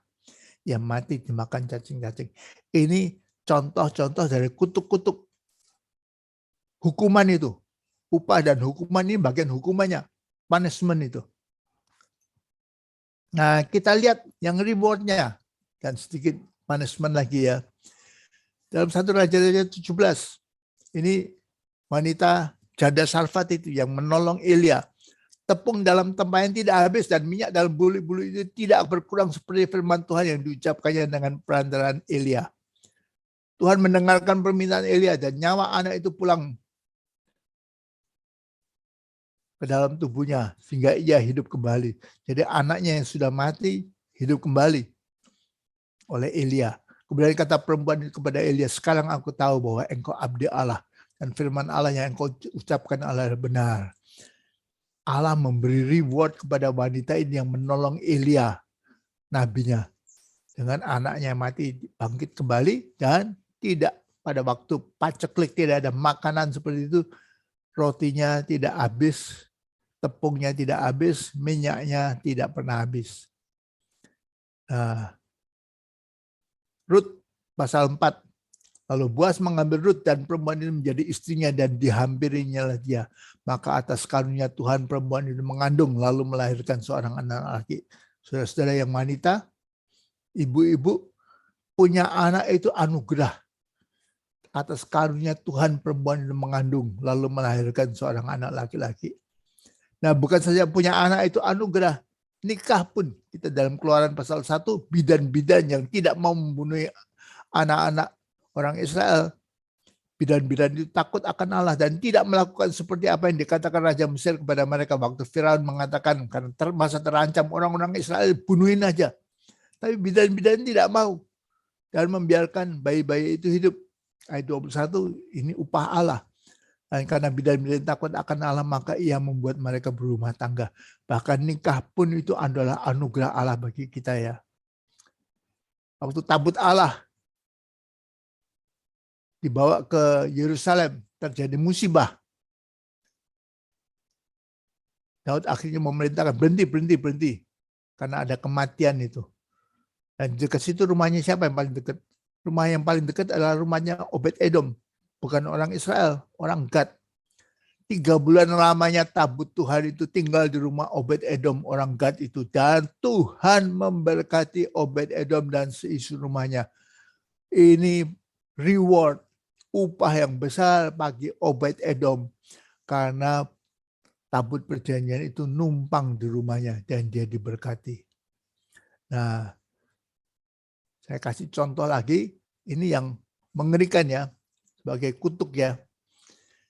Ketika Daud pulang dan memberi salam kepada seisi rumahnya, kita lihat ceritanya tabut Allah dibawa ke Yerusalem, Daud menyongsong dengan nyanyian, dengan lompat-lompat, dengan menari-nari. Mungkin karena dia seorang pemain kecapi, dia bawa kecapinya.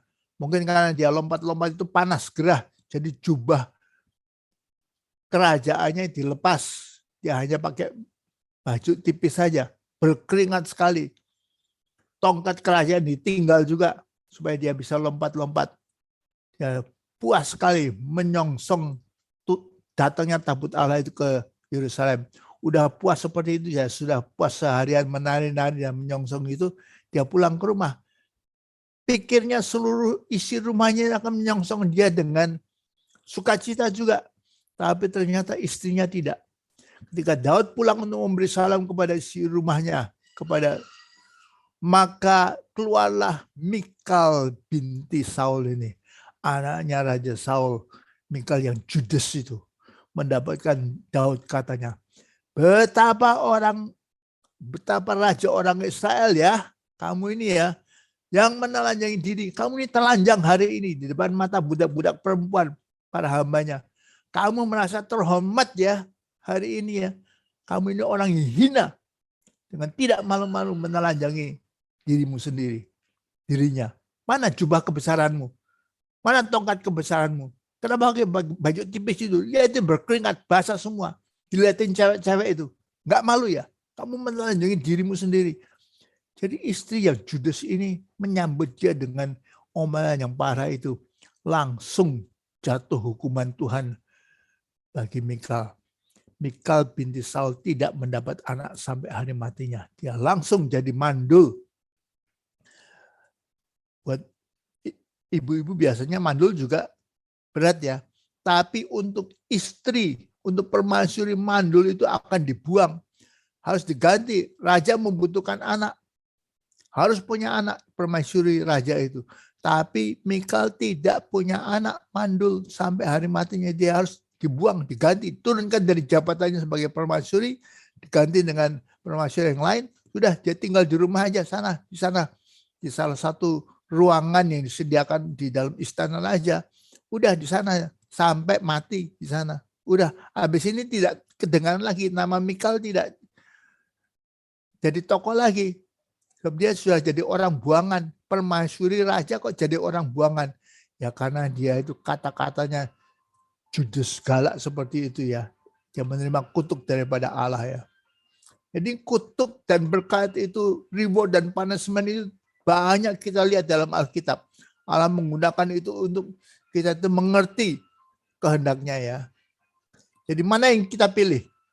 Berkat atau kutuk? Mau taat atau mau berontak? Kalau taat terus akan diberkati. Berontak terus akan dikutuk. Mau pilih yang mana? Ini pilihan bagi kita yang real ini. Bukan main-mainan ini. Saudara hidupnya mau diberkati atau kena kutuk terus? Ditentukan oleh apa? Taat pada firman Allah, pada kehendak Allah, atau berontak, nggak mau. Saya mau pakai narkoba, saya mau main perempuan, mau apa. Saya nggak puas dengan istri saya sudah tua ini. Saya mau istri kedua, ketiga, keempat. Kenapa nggak boleh? Saya mau minum minuman ini. Teman-teman saya enak kerja, minum minuman. Saya kan juga kerja, saya punya uang, saya bisa bayar alkohol. Minum minuman keras itu bisa. Kenapa saya nggak boleh? Itu cewek-cewek di malam itu genit-genit, montok-montok. Kenapa saya nggak boleh? Saya kan bayarin mereka. Saya tidak bayarin mereka. Saya mau pakai BTS juga. Ini kan uang-uang saya sendiri. Saya mau mabuk-mabukan, mau minum alkohol. Kita tidak berhak, pendeta nggak berhak melarang saya ya. Saya mau, jadi kita bisa berhak pilih kutuk, masuk dalam kolom kutuk itu boleh juga. Mau berontak terus kepada firman Allah bisa juga. Ya, hak kita untuk pilih berkat atau kutuk itu ditawarkan oleh Allah dalam Ulangan 28. Kamu pilih, kalian orang Israel itu mau pilih. Berhak pilih berkat atau kutuk. Kecemplung dalam kolom biru berkat atau kecemplung dalam kolom merah kutuk. Caranya gimana? Dengan taat atau berontak. Dengan suara Tuhan sudah tahu lalu taat atau berontak. Gampang aja ya. Ini berlaku untuk kita semua ya. Bukan saja untuk orang-orang dalam Alkitab ya. Sampai sekarang ini, sampai abad 21 sampai tahun 2022 ini berlaku, sampai bulan ini berlaku bagi kita semua. Saudara mau pilih berkat atau kutuk. Ya. Ini gambaran ulang lagi ya. Paulus jatuh dari kudanya. Nah, ini gambar tengah, ini galah rangsang ya. Tongkat yang ada pisaunya di ujungnya. Dan saudara lihat gambar kanan atas itu, di mana istri itu tusuk punggung lembu yang masih berontak itu supaya dia taat. Nah, rangsang itu artinya apa? Ini kita lihat dalam bahasa Grekanya, ketron ya.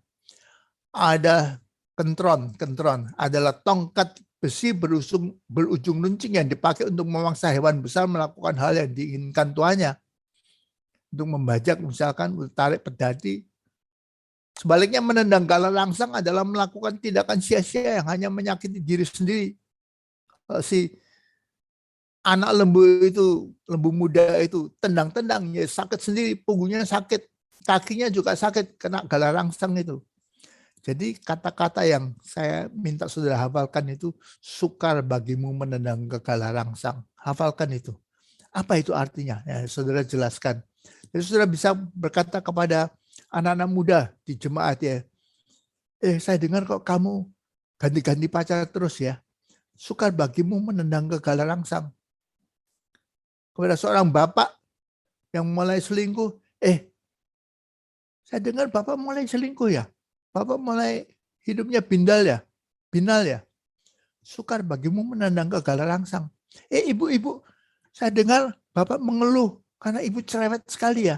Anak-anak juga mengeluh, marah sama mamanya karena mamanya cerewet terus, marah terus. Ibu, sukar bagimu menendang ke galah rangsang. Joni, saya dengar kamu pakai narkoba ya? Apa-apaan itu kok berani pakai narkoba? Enggak tahu, itu tidak dikehendaki Allah, oleh Allah itu.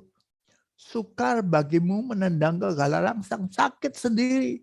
Tiap kali pakai obat-obatan itu kamu akan sakit sendiri. Kamu korupsi ya? Bapak dapat jabatan sebagai bos itu, kok saya dengar Bapak ikut-ikutan korupsi ya? Sukar bagimu menendang ke galah rangsang. Nah, kita dengar juga pendeta-pendeta, orang-orang Kristen. Pendeta-pendeta gede kok main perempuan ya? Pak, sukar bagimu menendang ke galah rangsang. Pendeta-pendeta gede itu karena gedenya luar biasa, uangnya berlimpah, kok malah korupsi ya? Ibu gembala, sukar bagimu menendang ke galah rangsang. Ini peringatan Allah bagi kita semua. Jelas ya saudara-saudara ya, peristiwa galah rangsang ini ya, peristiwa Paulus dan galah rangsang ini. Mari saudara-saudara, saya ajak kita tundukkan kepala sebentar. Terima kasih Tuhan untuk anugerah-Mu bagi kami. Pada pagi hari ini kami sudah mendengar firman-Mu Tuhan. Engkau memperingatkan kepada kami untuk hidup benar, taat, hidup rapi, hidup berdisiplin sesuai dengan firman-Mu Tuhan. Jangan melanggar perintah-perintah-Mu, terutama jangan melanggar ke-10 perintah Allah itu. Tuhan, kami tahu bahwa Engkau mengasihi kami. Sebab itu Engkau menyediakan bagi kami galah rangsang itu. Dan sukar bagi kami untuk menendang ke galah rangsang itu. Sakit Tuhan. Hidup dalam dosa itu sakit Tuhan. Hidup dalam korupsi sakit Tuhan. Hidup selingkuh itu sakit Tuhan. Main perempuan itu sakit Tuhan. Mabuk-mabukan, main judi, alkohol, minum alkohol, ngerokok, pakai narkoba, isap narkoba, sakit Tuhan, sakit Tuhan. Karena itu adalah karena Engkau menyediakan galah rangsang. Terima kasih Tuhan untuk firman-Mu. Kami sadar kedudukan kami. Terima kasih Tuhan Engkau mengasihi kami. Kami mau hidup sesuai dengan kehendak-Mu. Dalam nama Tuhan Yesus Kristus kami berdoa ini Tuhan. Amin. Tuhan memberkati saudara-saudara.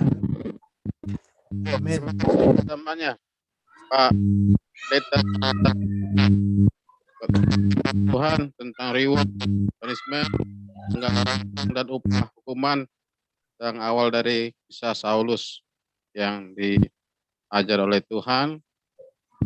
Pasti siap-siap buat hambanya Bapak Pendeta Komingguan untuk puasa. Nanti bincang-bincang Bapak Tuhu Sandiko dan doa penutup Bapak Yamatek. Kita angkat satu pujian dan kita akan berdoa syafaat dan doa berkat oleh hambanya Bapak Pendeta Komingguan.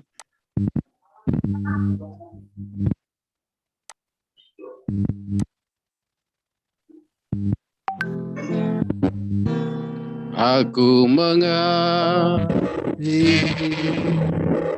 Engkau Yesus dengan segenap hatiku. Aku mengasihi Engkau Yesus dengan segenap jiwaku. Ku renungkan firman-Mu siang dan malam. Ku pegang perintah-Mu dan ku lakukan.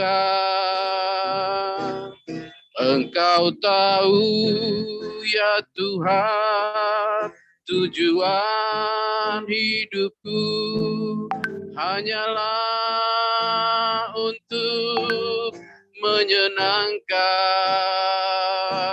hati-Mu.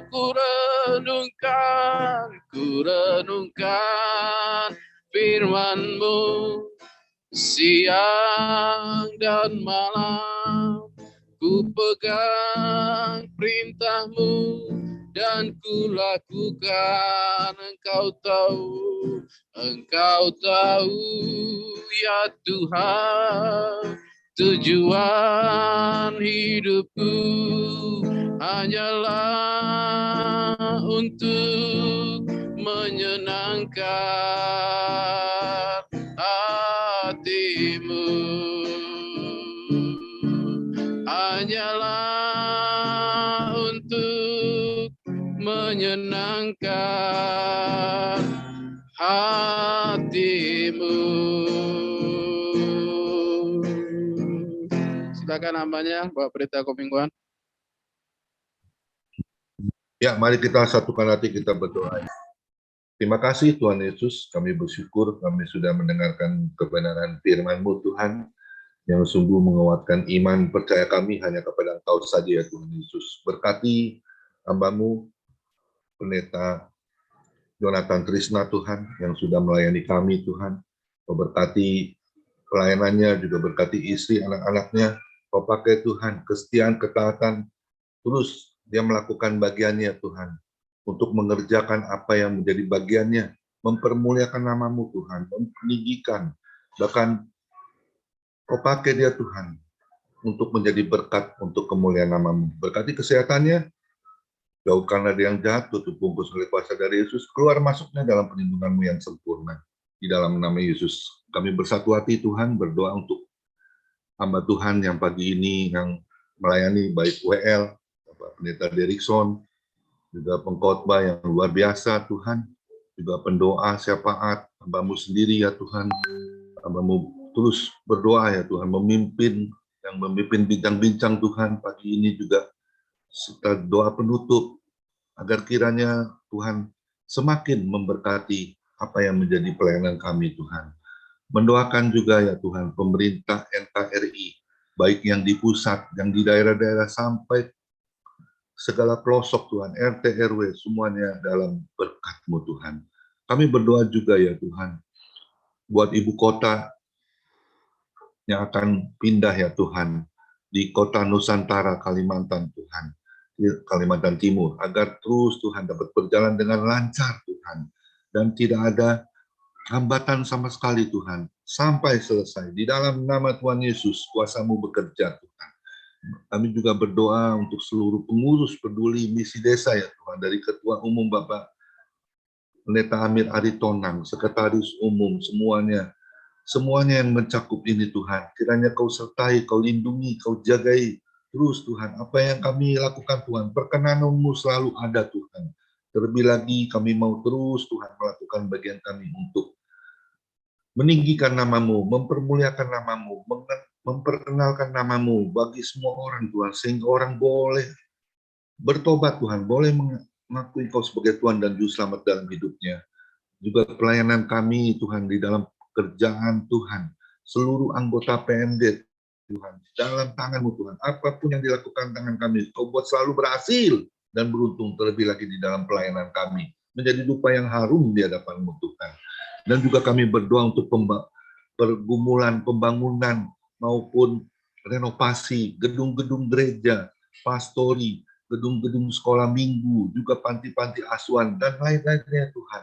Kiranya Kau cukupkan, bukan Kau limpahkan dengan berkat-Mu Tuhan. Di dalam nama Yesus, kami percaya Tuhan berkat itu akan tercurah buat kami semua Tuhan.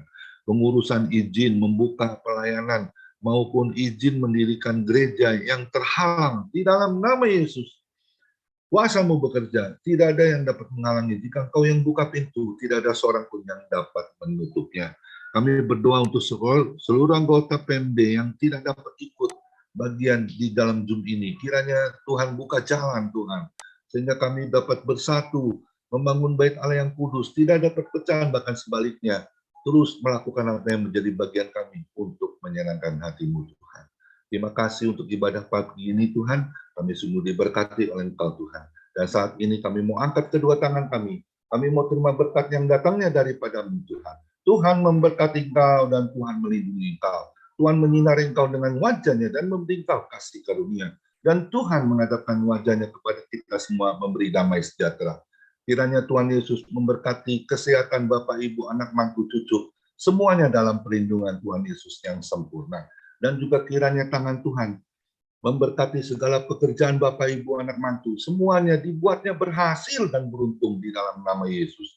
Dan juga kiranya tangan Tuhan menyertai pelayanan kami, kemanapun Kau putus Tuhan, menjadi dupa yang harum Tuhan. Perkenanan-Mu selalu ada buat setiap pelayanan kami. Sampai Tuhan Yesus datang di awan-awan yang permai, menjemput kita orang-orang yang saleh, yang sudah diberkati oleh firman Tuhan. Sama-sama kita berkata, amin. Tuhan Yesus memberkati kita semua. Berkati, terima kasih buat hambanya. Kita percaya doa-doa kita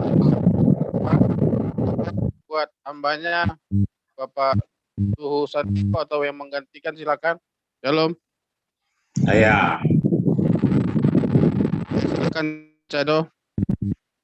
Ya, assalamualaikum. Waktunya sebetulnya tinggal 15 menit, tapi menarik apa yang disampaikan Pak Yonatan. Jadi mungkin bisa molor sedikit bincang-bincangnya. Tidak perlu ditutup doa dulu. Biasanya ditutup doa langsung pada keluar. Jadi mari kita membahas ini apa yang disampaikan Pak Yonatan. Sebelum teman-teman mungkin ingin ikut bicara untuk membahas ini, saya mungkin akan memberi pengantar sedikit. Selamat pagi, Shalom Pak Yonatan. Pak Yonatan masih ya? Oh ya, masih. Shalom Pak Yonatan. Shalom. Ya, jadi penangkapan saya, pujian dan hukuman itu kan tujuannya untuk ketaatan ya. Ya. Dan tadi Pak Yonatan tadi memberi ilustrasi macam-macam lah, mulai dari hewan dan manusia. Nah, saya itu punya hewan, anjing. Sama-sama anjing lokal, bukan anjing ras. Biasanya anjing ras kan lebih cerdas. Anjing lokal agak kurang cerdas. Tapi anjing saya yang lokal ini, yang satu lumayan cerdas, yang satu tidak cerdas. Yang cerdas itu, misalnya saya makan, dia berdiri di dekat saya ajari duduk. Saya ngomong duduk, dia duduk. Tapi itu sudah terlatih, kemudian sekarang ini kalau dia mendekati saya, dia tetap berdiri, saya pelototin saja, dia sudah duduk. Nah, tapi beda. Ini anjing saya yang tidak cerdas ini, apapun yang saya kasih hukuman, dia tetap nggak bisa taat. Berarti itu kan, kalau ini ilustrasi ke manusia, sebetulnya kan setiap saat Tuhan itu kan memberi pelajaran ya untuk bisa menjadi taat. Entah pelajarannya itu berupa pujian atau berupa hukuman. Betul begitu ya Pak? Ya. Cuman mungkin ada yang tidak cerdas sampai mungkin Tuhan jengkel, berkali-kali diberi hukuman tapi nggak jelas gitu, nggak mudeng gitu. Betul. Iya, ya itu.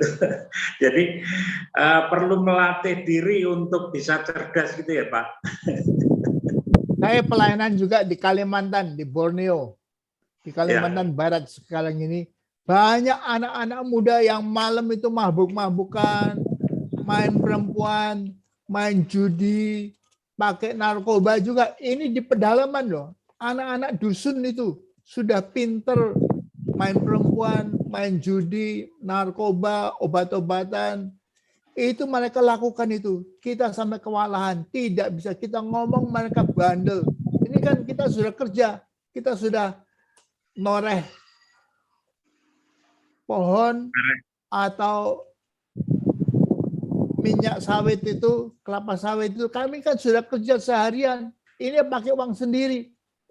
Kita main perempuan ini kita bayar. Kenapa nggak boleh? Ini kan hak kami.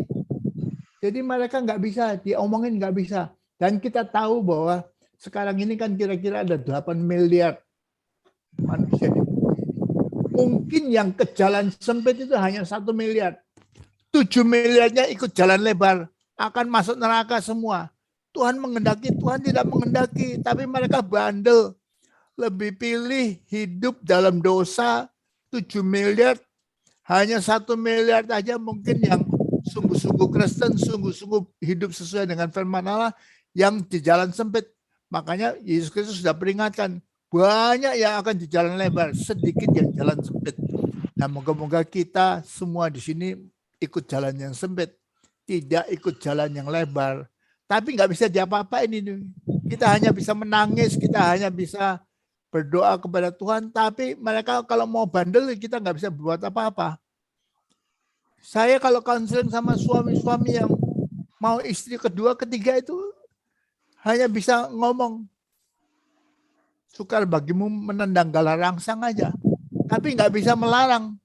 Itu kan uang mereka. Mau mereka di Indonesia kan boleh punya istri sampai 4. Kalau di luar negeri nggak boleh, di Amerika masuk penjara. Tapi di sini boleh istri 4. Jadi saya nggak melanggar undang-undang ini, boleh ini. Jadi saya nggak bisa berbuat apa-apa. Kita hanya bisa memberitahu, ya tapi kamu itu sakit nanti, menendang gala rangsang sakit. Peduli amat mereka. Memang kalau sudah tua mau mati stroke ya nggak apa-apa. Udah mati stroke, sakit jantung ya udah. Tapi kekal itu akan teriak-teriak ribuan jutaan tahun teriak-teriak. Tapi itu pilihan. Nggak bisa kita melarang mereka. Kita hanya bisa menganjurkan, melarang khotbah yang keras, tegur mereka. Tapi kalau mereka mau tendang kalah rangsang, ya terserah. Hak mereka. Iya. Ya, baik. Akhirnya anjing saya itu saya buang. Maksudnya saya singkirkan dari rumah. Saya bilang sama kakak saya, ini mau disembelih silakan. Iya. Nah, yang kedua Pak, kita bicara untuk kalangan anak Tuhan yang maksudnya dasarnya sudah lahir baru ya, sudah terima Yesus. Kan tetap aja ada didikan untuk taat. Ya. Nah, sekarang kan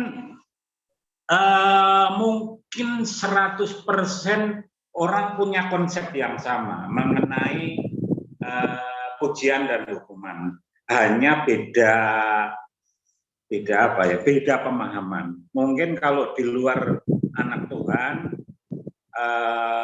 hukuman itu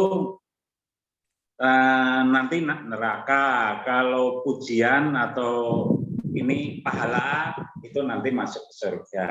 Nah, dulu itu anak sekolah minggu itu pernah ada lagu gini. Di dalam dunia ada dua jalan. Betul.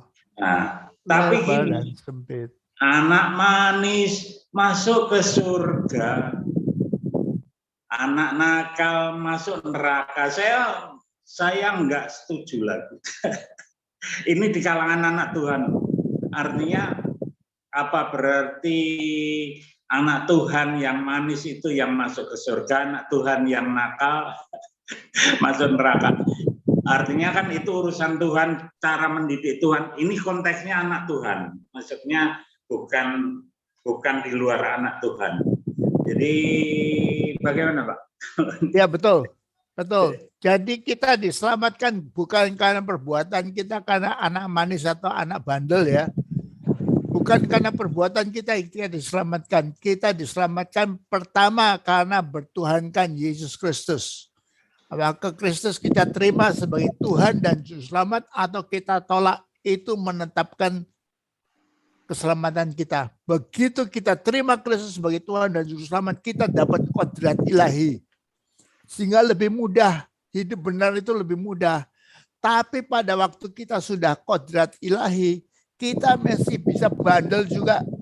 Kita masih sama seperti kata-kata dalam Matius itu ya.